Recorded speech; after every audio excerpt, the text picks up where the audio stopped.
You know, I'm glad we can keep beating that dead one-trick pony.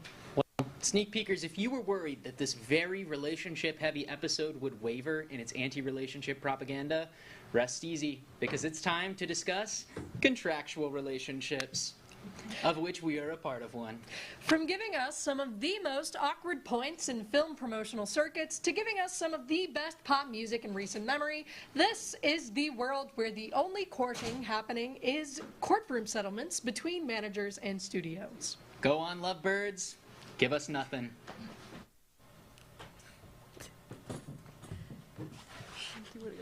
What's up, sneak peekers? It's Rosie. We're here to talk about something that isn't so obvious, but kind of is always on social media. Can't escape it. PR relationships. What are they?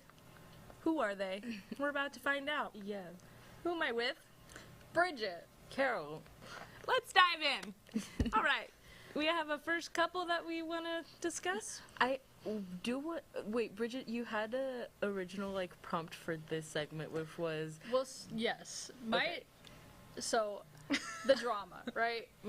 They've had their whole, publicity run, and people have been praising Zendaya and Robert Pattinson because they're like, oh, they didn't fake act like they're in a relationship, like some people, Glenn Powell and Sydney Sweeney. Oh, yeah. So they were like, oh, they're actually being respectful of their significant others. Oh, yeah.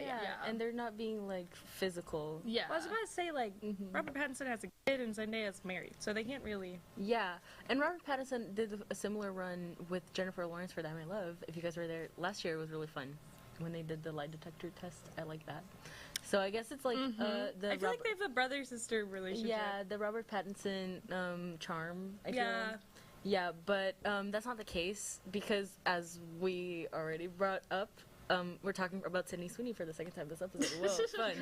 We always talk about her on this show. It It's was just the gift that keeps giving. But her with our very own Glenn Powell, whenever that happened, I feel like people talked more about them than the movie itself. Yeah. Which was maybe to hide the quality of the movie.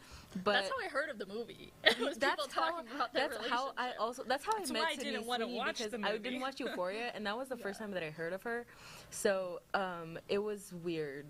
And because they were also in relationships at the time, maybe not him, but she definitely was. There was something about that. Yeah, she was engaged. Oh, she was Oh my engaged. gosh, yeah. And then she only broke up her engagement way later. Yeah. I remember, because she had to come out publicly, of course, and say oh no, we're fine. And then And then a she year started, later, that super was marketing herself as being I'm available. Oh yeah, that. And then Now she's dating some weird guy. Did you see that? No, Did who you is see she that? No. dating? Someone. This guy named Scooter. Oh my! Wait, I do know about this. I don't know who Scooter is. I don't know what he's does. the guy who allegedly screwed over Taylor Swift with her Allegedly. record label. That's what I thought. I thought he was in music. Scooter Braun. But also, he lost all of his clients. Well, we're not gonna talk about Scooter Braun right now, but other relationships that we can think of. We have some hotties. We are talking about in the beauty gap relationship. Because beauty gap relationship you is have usually PR. some shorties that you want Yes. to talk about. we never understood really the timing of Sabrina and Barry. I feel like she was starting to really blow up, and then all of a sudden she's dating that man. Well, I think they both had their blow-ups Their blow ups at the same time. at the same time-ish, because he was doing Saltburn. it did feel very strategically timed. He was doing Saltburn, he was doing Yeah. something else, and then he gets cast for the Beatles. And then he Which gets, is crazy, And then but- he gets cast in the music video of the song that's for him, Yeah. which was definitely weird. That was clearly very well planned too, because all the girlies in the comments were like, "Oh, I understand why they're together now." I was like, Which What are you seeing? Yeah, Like- and then they got a whole bunch of Sabrina fans to say that Barry Keoghan was really hot. That was weird. "Fake But news." yeah, we need to just PR. Oh yeah.